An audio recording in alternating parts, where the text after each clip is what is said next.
복음서에 보면은 특이한 단어와 그리고 특별한 단어들이 자주 반복하는 그런 단어들이 나옵니다. 그 중에서 복음서에 많이 자주 표현되는 단어가 뭐냐면은 또 내용이 뭐냐면 인자가 온 것은 바로 이 단어입니다. 인자가 온 것은. 여기서 인자라는 말은 무슨 뜻인가 하면은 이것은 바로 사람의 아들이란 뜻입니다. 인자, 다니엘서에 나오는 표현인데 인자가 온 것은 할 때 인자는 사람의 아들 이런 뜻입니다. 예수님은 사람의 아들로 이 세상에 오셨다는 말씀입니다. 그런데 인자에 온 것이라는 이 표현으로 우리에게 말씀하시고자 하는 그 교훈의 내용은 하나님의 아들이신 예수님께서 왜 이 땅에 사람의 아들로 오셨는가 하는 이것입니다. 다시 말하면 그 어떤 이유 때문에 어떤 목적이 있어서 하나님이신 예수님이 인간의 옷을 입고 사람이 되셔서 이 땅에 오셨는가에 대한 질문이고 여기에 대한 답변이 복음입니다. 복음서에는 그래서 예수님께서 인자가 되심에 대해서 설명하는 많은 내용들이 있습니다. 그 중에 한 구절을 여러분에게 소개하는데 예수님께서 어떤 목적이 있으셔서 인간이 되셔서 이 땅에 오셨는가에 대한 질문, 분명하고 독특한 대답이 되는 말씀인데 누가복음 19장 10절 말씀입니다. 인자가 온 것은 잃어버린 자를 찾아 구원하려 하심이라. 예수님께서 직접 하신 말씀입니다. 인자가 온 것은 잃어버린 자를 찾아 구원하려 하심이라. 예수님께서 인자가 되신 목적은 잃어버린 자를 찾아서 구원하기 위함이었다. 이 말씀입니다. 오늘 본문을 다시 이렇게 관찰합니다. 우리는 이 본문에서 예수님께서 십자가상에서 모진 고난과 혹독한 고난을 받으시는 중에도 그 최후의 그 최종의 그 순간에도 한 영혼을 구원하시는 예수님의 그 뜨거운 그 사랑과 열정을 보게 됩니다. 한편 강도에게 네가 오늘 나와 함께 낙원에 있으리라 이렇게 말씀하십니다. 자, 이 말씀을 보면서 오늘 여러분들에게 한 질문합니다. 여러분 누군가가 반드시 들어주겠다. 그 한 가지 소원을 얘기해봐라. 한 가지 소원을 들어주겠다. 그럼 여러분 어떤 소원을 지금 떠올라오십니까? 어떤 소원이 여러분에게 떠오르고 내가 이것을 말하겠다 하는 그것은 무엇입니까? 여러분의 생애 마지막 임종 때에 정말 마지막 한 가지 소원을 말하라고 한다면 어떤 것을 말씀하겠습니까? 이 질문입니다. 이 질문이 중요한 것은 뭐냐면 그 사람을 알 수 있는 질문이기 때문에 그렇습니다. 이 질문을 할 때 그 사람 입에서 나오는 그 답변을 통하여 그 사람에 대한 전부는 아닐지라도 적어도 어느 정도 그의 삶을 짐작해 볼 수 있기 때문에 그렇습니다. 극한 어려움을 당한 어떤 분에게 한 가지 소원을 이루어주겠다 말하라 할 때 그 입에서 나오는 말을 들어보는 것입니다. 죽음의 그림자가 점점 내게 가까이 오고 있을 때에 정말 그에게 남아있는 시간이 그렇게 많지 않을 때에 정말 이루어지기를 간절하게 소원함이 있다면 무엇을 여러분은 바라겠습니까? 이 질문입니다. 그때 그 재산이 우리의 소원이 될 것인가? 이루지 못하는 어떤 꿈이 이루어지기를 소원할 것인가? 과연 이때 우리는 어떤 소원을 우리가 가져야 될 것인가에 대한 질문이고 점검을 하는 것입니다. 다시 말하면 평생 우리들이 간직하면서 이루기를 소원해야 되는 소원함은 어떤 내용이 되어야 될까? 이 세상에 사는 목적이 무엇인가에 대한 자기 점검의 질문을 한번 해보라는 말씀입니다. 우리 예수님께서 이 땅에 오신 목적, 이유를 분명하게 말씀하셨습니다. 예수님께서 이 땅에 오신, 인간의 몸을 입고 이 땅에 오신 목적은 분명했습니다. 그것을 이루어드리기 위해서 예수님께서는 한 생애를 들이신 것을 성경에 말씀합니다. 최선을 다했고 최후까지 이 목적을 위해서 몸부림을 치셨습니다. 인자에 온 것은 잃어버린 자를 찾아 구원하려 하심이라. 예수님의 삶은 구원자의 삶이셨다는 것입니다. 그렇다면 주님을 따라가는 주의 백성된 우리들의 삶의 목적도 분명하다는 것입니다. 지금까지 내가 살아있는 이유가 뭘까? 목적이 뭘까? 우리가 좀 이 땅에서 빨리 세상을 떠나건 좀 머물다 떠나건 그것은 그렇게 중요한 것은 아니라 봅니다. 왜요? 이 땅에서 길게 살았는데 그 길게 산 생애의 의미가 의미 없는 삶을 살았다면 그것은 그렇게 아름다운 삶은 아닐 것입니다. 우리가 순교자들을 귀하게 보고 요한계시록에 보면은 순교자들을 그렇게 소중히 아는 장면이 나오는데 하나님께서 순교자들의 그 소중한 그들의 그 영혼을 받아주시는 것을 보게 되는데 왜 그럴까요? 그들은 이 땅에서 왜 살아야 되는가의 목적을 알고 그 목적을 이루다 보니 나중에 순교까지 당한 분들이기 때문에 그렇다는 것입니다. 그렇다면은 오늘 내가 살아야 될 이유와 목적도 그리고 내게 있는 모든 것들이라는 것들 내게 그 맡겨진 표현을 우리 성도들은 맡겨진 것들이라 이런 표현을 우리가 쓰는데 맞는 표현입니다. 내 것이 아니라 맡겨진 것들입니다. 맡겨진 것. 심지어 이 생명과 더불어서 우리 육체까지라도 우리에게 맡겨준 것이기 때문에 이 땅을 떠나갈 때는 육체까지라도 벗어놓고 흙으로 왔던 놈 흙으로 돌아가게 되는 거 아니겠습니까? 맡겨진 건강도 생명도 기쁨도 은사도 맡겨진 재물도 나의 삶의 시간들도 복음 전파를 위하여 쓰여져야 된다는 이 말씀입니다. 오늘 이 말씀을 통해 사랑하는 성도 여러분, 우리 모두가 모든 사람이 구원을 받으며 진리에 이르기를 원하신다는 이 하나님 아버지의 소원. 예수님께서 말씀하셨죠. 내 아버지께서 소원할 것이 있는데 내 아버지의 뜻은 모든 사람이 구원을 받으며 진리에 이르기를 원하시느니라. 이 일에 여러분이 쓰임받고 떠나는 존귀한 하나님의 은혜가 있기를 축원합니다. 본문은 우리 예수님께서 우리를 구원하신 그 구원의 성격을 밝혀주십니다. 우리가 구원을 받았는데 구원의 성격이 뭘까? 구원을 받았다는 건 뭘 말하는 것이냐? 첫째, 우리가 구원받은 것은 여러분 우연히 된 것이 아니고 갑자기 이루어진 것이 아니라는 거예요. 이것은 철저하게 우리가 구원받는 것은 하나님의 계획하심의 결과였다는 것입니다.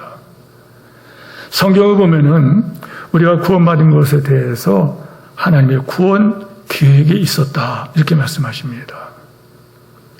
예수님께서는 인류의 구원을 위하여 이 땅에 보냄을 받으시는데 이것도 십자가에 죽으시는 것도 다 계획을 하셨다는 거예요. 예수 그리스도의 인류 구원을 하심은 그분의 삶 속에서 우연히 일어나는 것이 아니라 하나님의 계획이었고 하나님의 계획의 성취였다는 것을 우리가 말씀할 때 우리가 이것을 믿고 담대해야 된다는 거예요. 예를 들겠습니다. 자, 지금 이 본문의 말씀을 여러분이 우리가 읽었는데 잘하는 말씀이에요. 예수님께서 십자가에 못 박혀 지금 순환을 받고 계신데 예수님께서 십자가에 못 박히실 때에 그 양쪽에 두 강도가 같이 달렸습니다. 다시 말하면 예수님께서는 두 강도 그 사이에 십자가에 못 박히신 것입니다. 이 사건도 철저하게 하나님이 계획하셨다는 거예요. 사람들이 이것을 시행했죠. 사람들이 이것을 시행을 했습니다. 로마 정권에서, 그리고 유대인들의 그 종교 권력이, 사람들의 욕심이, 욕망이 이렇게 이런 일을 이루었습니다. 그러나 예수님께서 이 땅에 오시기 전 약 한 700년쯤 이렇게 학자들이 봅니다. 이사야 선지자가 외친 그 말씀 중에 이사야 선지자에 보면은, 이사야서에 보면은 범죄자 중 하나를 헤아림을 입었습니다. 그러나 실상은 그가 많은 사람들의 죄를 지며 범죄자를 위하여 기도하려 하셨다. 이사야 53장 12절 말씀입니다. 다시 말하면 예수 그리스도께서 강도들 사이에 죽어갈 것을 예언하셨다는 거예요. 다시 말하면 이렇게 예수님께서 이런 상황에서 이런 모양으로 죽으신 이것도 하나님의 계획하심에 들어갔다는 거예요. 자, 하나님의 계획 중에 있었다는 것은 하나님의 관심이 그대로 이렇게 지대하다는 거예요. 하나님의 뜨거운 관심이었다. 우리의 구원의 중요성을 말하는 거예요. 우리에게도 마찬가지예요. 여러분, 우리가 어떤 일을 계획하지 않습니까? 계획할 때에 중요한 계획일수록 여러분 오랜 시간을 두고 거기에 대해서 많은 계획을 하게 됩니다. 갑작스럽게 무슨 일 하자. 하다못해 여행을 가더라도 여러분들 그 여행이 잠깐 잠깐 주변 어떤 산을 하천을 갔다 오는 이런 정도라면은 여러분 그렇게 두고두고 고민하지는 않죠. 그러나 해외 여행을 간다 그러면 좀 더 이 여행에 대한 계획이 기간이 길어지고 치밀하게 준비합니다. 그런데 이것이 그런 정도가 아니라 정말 일생일대에 내게 중요한 어떤 계획이다 할 때에는 여러분 우리는 오랜 시간을 두고 계획을 하지 않습니까? 우리의 구원 계획은 언제 이루어지느냐? 에베소서 1장에 보면은 여러분 다 한번 따라서 하시기 바랍니다. 창세 전에 언제죠? 세상이 만들어지기 전부터 하나님께서는 예수 그리스도를 구속의 제물로 십자가에 내어주실 것을 계획했다. 그만큼 이 구원이 중요하기 때문에 창세전에 이 세상이 창조함을 받기 이전부터 하나님의 구원 계획은 준비되고 시행됐다는 거예요. 너무나도 신기하고 놀랍고 감사한 일이 아니겠습니까? 여러분 흥분할 필요가 없고요. 우리가 하나님 말씀 믿음은 지정의가 순서입니다. 항상 하나님 말씀 사실이 중요하고 그 사실 알 때에 여러분 거기에서 뜨거운 감정이, 뜨거운 감사가 나오고 결단이 나오는 것입니다.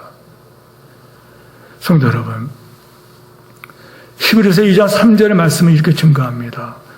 우리가 이같이 큰 구원을 등한히 여기면 어찌 그 보응을 피하리요. 이 구원은 처음에 주로 말씀하신 바요 들은 자들이 우리에게 확증한 전이에요.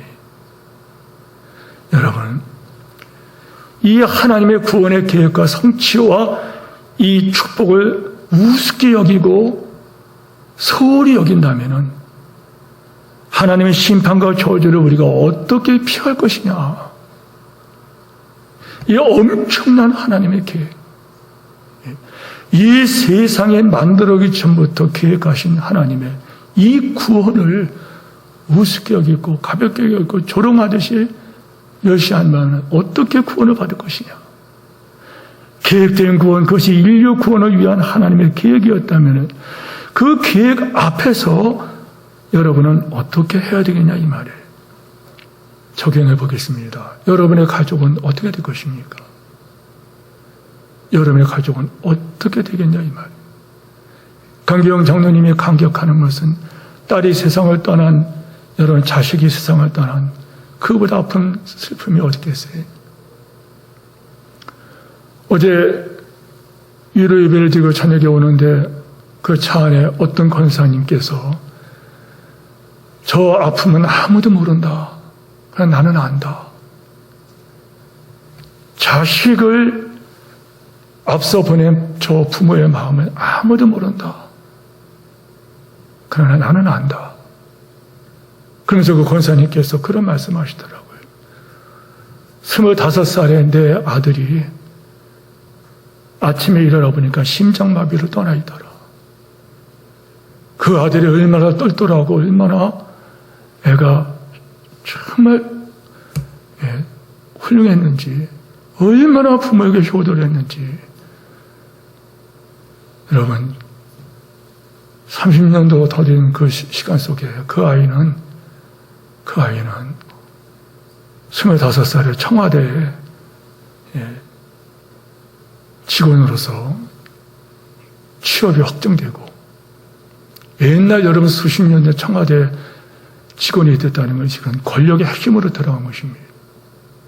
그리고 부모에 그렇게 효도하고, 앞날이 창창한 그 아들이 오늘 아침에 일어나보니까 세상을 떠났더라. 그런데 제가 여쭤봤어요. 아직도 아프십니까?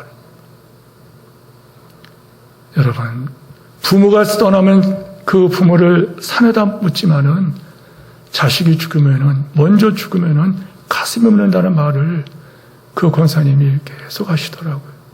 그러면서 장로님 대번에 그 아픔은 나만 안다, 나만 안다 이러시더라고요.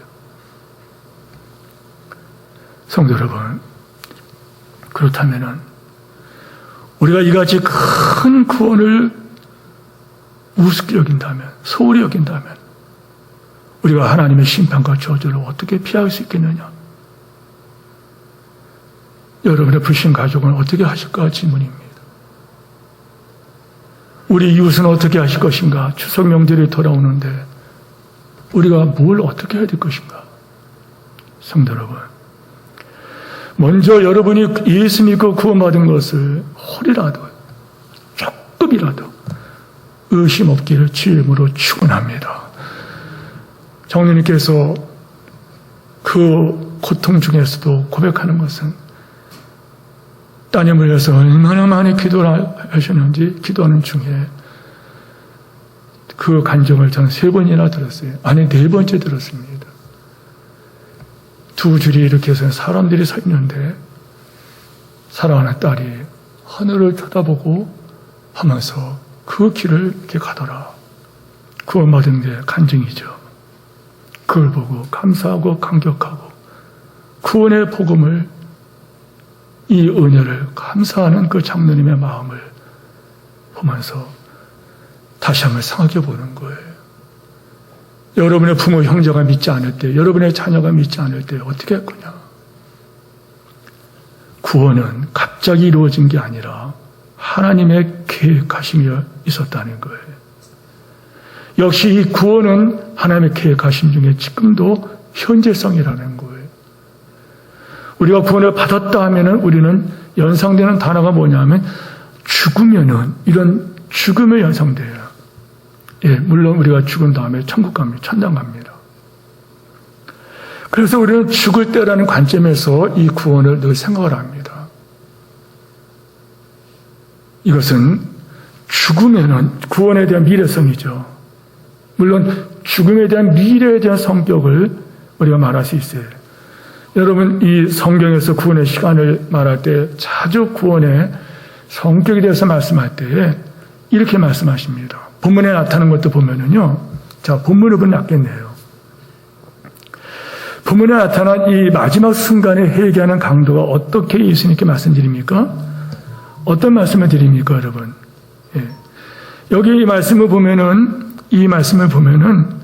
여기에서 이 강도가 예수여 당신의 나라에 임하실 때 나를 생각하세요. 이 뭐죠? 이 강도는 구원을, 미래를 생각합니다. 당신의 나라가 임하게 되면 그때 나를 생각해달라. 앞으로 그런 나라가 되면 나를 생각해달라. 하나님 나라가 어느 날 이루어지는 그 어느 날 당신의 나라가 임할 때 구원해달라. 이 강도는 구원을 미래적으로 생각했다는 거예요. 그러나 예수님은 대답은 무엇입니까? 내일이 아니라, 어느 날이 아니라 오늘 네가 나와 함께 낙원에 있으리라. 무슨 말일까요? 여러분, 회개하고 예수를 영접한 그 삭개오를 예를 들면 주께서 이렇게 말씀하세요. 따라서 하시 바랍니다. 오늘 구원이 네 집에 이르리라. 내일이 아니라 오늘. 구원이 네 집에 임하리라. 구원의 성격 두 번째는 뭐냐 하면요. 오늘이 구원의 시간이라는 거예요. 바로 오늘의 하나님의 은혜를 경험해야 되고, 바로 오늘 내가 주님을 만나서 내가 변화를 받아야 되고, 내 신분이 바뀌어져야 되고, 오늘 바로. 예. 오늘 믿음이 없으면 내일이 없습니다. 이 땅에서 구원받지 않으면 여러분 저곳에서는 구원이 없습니다. 오늘 충성이 없으면 내일의 축복이 없고, 바로 오늘 믿음의 역사와 사랑의 수고, 믿음의 역사, 사랑의 수고, 소망의 인내로 주 앞에 충성하는 여러분이 되시기를 주임으로 축복합니다. 세 번째, 구원의 성격이 뭐냐? 구원의 그 받음을, 구원받았다 하는 그 받음에 대한 그 내용이 뭐냐는 거예요. 예, 구원을 받는다는 것은 어떤 상태를 말하느냐? 한마디로 말하면 낙원입니다. 네가 오늘 나와 함께 낙원에 있으리라. 네가 오늘 나와 함께 낙원에 있으리라. 낙원이 어디입니까? 천국을 말하는 거죠. 사도 바울이 이런 얘기를 합니다. 기도 중에 그가 셋째 하늘에 올림을 받습니다. 이렇게 유대인들에게는 셋째 하늘이 천국을 말하는 거예요. 우리가 바라보는 이 하늘, 그리고 그 위에 과거로 말하면 무슨 층이 있지 않습니까? 예. 대기권을 벗어나 그 위에 어떤 층이 있지 않습니까? 예. 그리고 나서 그 위의 하늘, 그들에게서 3층, 저는 천국을 말하는 것입니다. 그때 사도 바울이 고린도후서 12장에 이런 말씀합니다. 그것은 가히 인간의 말로서는 다 표현할 수가 없는 곳이었다. 이렇게 말합니다. 그것은 너무너무 놀라운 것이라 인간의 말로 그것을 표현할 수가 없어요. 인간의 언어는 사상과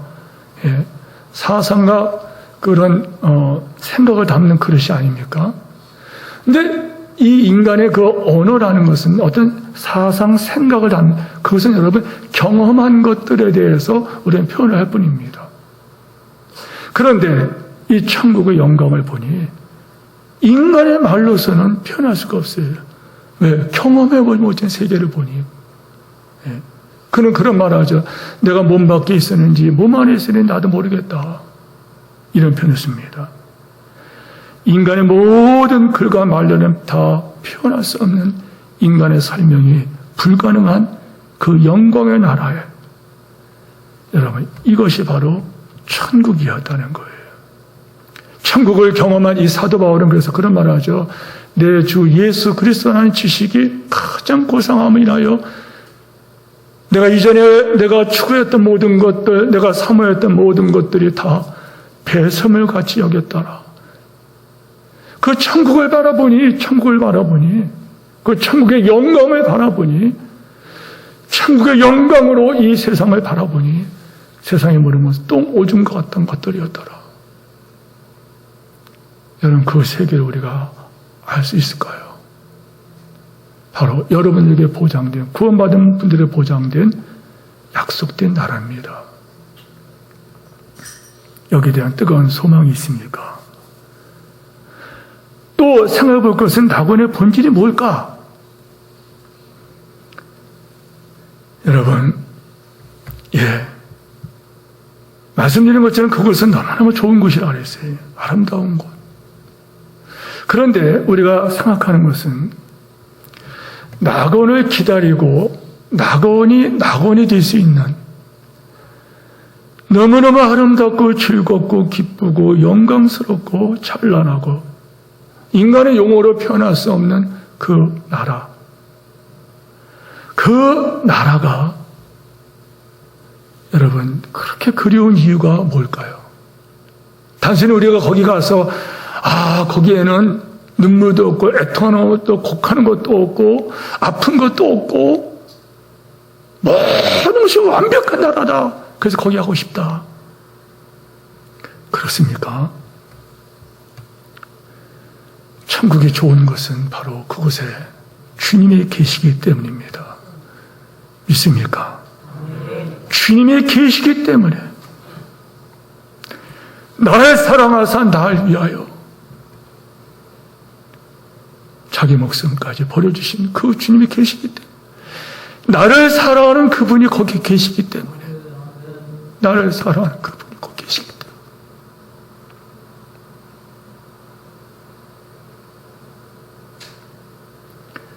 그분이 거기 계시기 때문에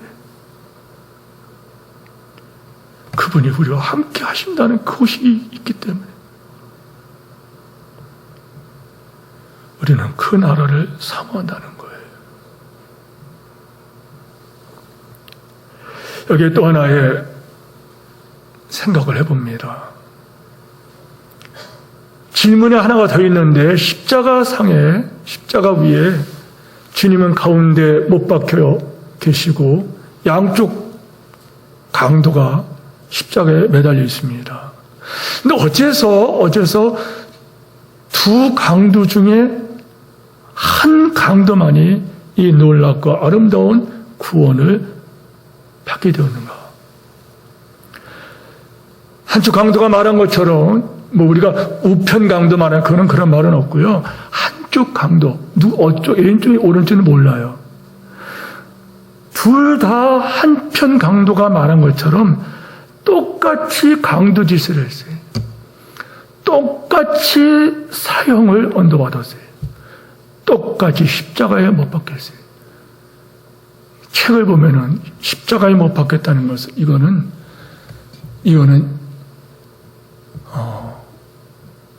인간이기를 포기한 그런 사람들에게 주는 형벌입니다.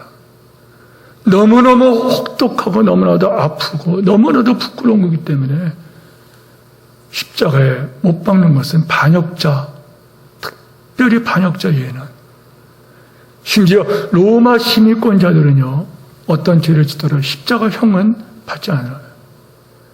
그런데 이 두 강도가 도무지 어떤 죄를 졌기에 양쪽에 그렇게 십자가를 매달려 처형을 하더는지. 그러다가 한편 강도가 심경의 변화를 일으켜요. 이 변화가 중요하다는 거예요. 사람은 변할 수 있습니다. 말씀을 계속 드리는데 이 한편 강도가 변화를 일으켜요. 이 변화 때문에 천국과 지옥, 낙원과 음부 두 사람 운명이 갈라져 버려요. 한 사람은 천국, 한 사람은 지옥, 한 사람은 낙원, 한 사람은 음부라고 하는 천국과 지옥으로 운명이 갈라지는 차이가 생겼다는 거예요. 자, 여기에서 무엇 때문에 두 사람의 이런 차이가 생겼을까? 여러분, 40절, 41절을 보면 이런 말씀이 나와요. 하나는 꾸짖어 가로되 네가 동일한 정죄를 받고서도 하나님을 두려워 아니하느냐? 우리는 우리의 행한 일에 상당한 보응을 받는 것이 이에 당연하거니와. 무슨 말이에요? 죄값이 아니냐. 너와 나는 이 심판과 저주를 받아 죽는 것이 마땅하다. 그러나 가운데 계신 이분은 우리와 다르다. 여러분, 무슨 말을 한 거예요? 세 명이 양쪽 강도들 사이에 예수님과 포함한 세 명이 지금 십자가에 체험을 받고 있어요. 같이 욕을 막 했습니다. 같이 욕을 했어요. 그러다가 한편 강도가 우리는 우리의 죄값으로 이런 일을 당하는 마땅하오니와 이분은 그런 죄가 없다. 이런 얘기를 합니다.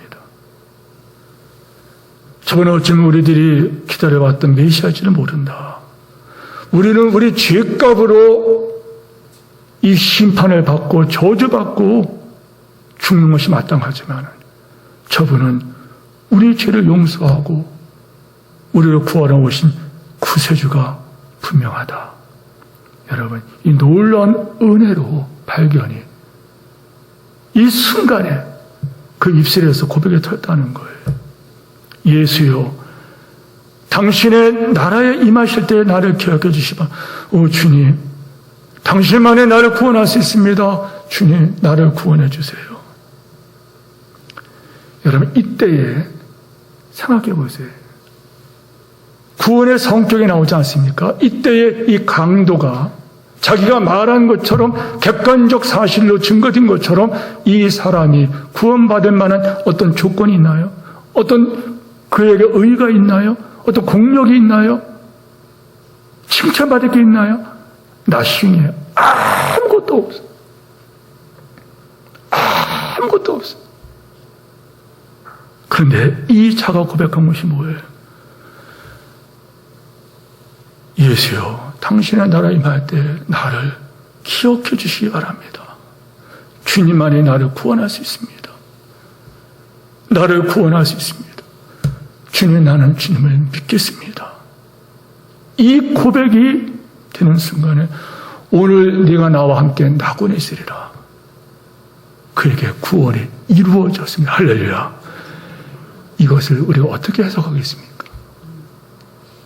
성도 여러분, 그때도 우리는 왜 한편 강도만 구원했으니까 이쪽 강도는 가만 놔뒀나요? 이런 말 할 수 있을까요? 자, 그럼 반대로 하나님 입장에서 너는 이렇게 하고 너는 그렇게 이렇게 하셨을까요? 같이 욕을 하다가 한편 강도가 말하기를 처음엔 같이 욕을 하다가 한편 강도가 말하기를 우리는 이런 심판받고 저주받은 것이 마땅하지만은 이분은 죄진 것이 없다. 그러면서 예수를 믿음으로 고백하지 않습니까? 구원이 어떻게 이루어지는가에 대한 은혜입니다. 무슨 말이에요? 하나님께서 모든 사람이 구원을 받으며 진리의 이익을 원하신다는 우리 모두 아멘 하시기 바랍니다. 예수님 말씀하시기를 내 아버지 뜻은 모든 사람이 구원을 받으며 진리를 원하신다 말씀하셨어요. 예수님 누가복음 19장 10절 말씀 인자가 온 것은 잃어버린 자를 찾아 구원하려 하심이라. 잃어버린 자를 찾아 구원하기 위하여 이 땅에 오신 예수님, 이것이 바로 아버지의 뜻이었기에 십자가상의 예수님께서는 치유까지라도 그 한 영혼을 구원하고자 하셨던 이 예수님의 구원자의 삶. 그렇다면 오늘 이 말씀을 들으면서 우리가 구원받은 자이고 우리가 변화하여 새 사람 된 사람이라면 우리의 삶의 목적도 다시 한번 점검하려야 된다는, 다른 것이 아니에요. 주님을 따라가는 죄 백성들의 삶의 목적이 분명해야 돼. 그 목적이 뭐냐? 내 아버지의 뜻은 모든 사람이 구원을 받으며 진리의 이익을 원하신다고 말씀했다면 여러분의 남은 생애가 모든 사람이 구원을 받으며 진리에 이르기를 원하시는 그 아버지의 뜻이 이루어지는 삶을 여러분 살아가시기를 주임으로 축원합니다. 그래 이 시간에 다시 한번 여러분에게 다시 한번 강조합니다. 구원의 확신이 없는 분들에게 이 말씀을 전합니다. 다시 한번 보십시오. 혹시 우리 가운데 아직도 예수 믿지 못하는 분들이 계신가요? 이 시간에 자신의 죄인됨을 깨닫고 구원을 받아야 된다는 것입니다. 혹시 그럴 때 여러분께서 사단이 여러분을 공격할 것입니다. 나 같은 것이 어떻게 구원을 받느냐, 나 같은 것이. 줄줄이 사탕처럼 막 죄의 어떤 그 뿌리들까지는 막 따라오고 나 같은 사람이 구원을 받을 수 있겠는가? 혹시나 구원받을지 모르겠다고 하면서 교회는 문턱을 왔다 갔다 하지만은 아직도 구원 확신 없는 분들 왜 그럴까요? 죄가 생각나서 그래요. 바로 그때가 구원받을 때 예수여 당신의 나라에 임할 때 나를 기억해 주옵소서. 구원받음에 대한 확신이 없는 분들은 이 시간에 주 예수를 믿으라. 너도 구원받고 네 가족도 구원받으리라. 여러분 이 시간에 예수 믿겠습니다 고백하는 이상한 어떤 행동을 하지 않더라도 오늘 이 말씀을 듣고 저 강도가 구원을 받았다면 예수님 나도 천국 가고 싶습니다. 나도 예수 믿겠습니다.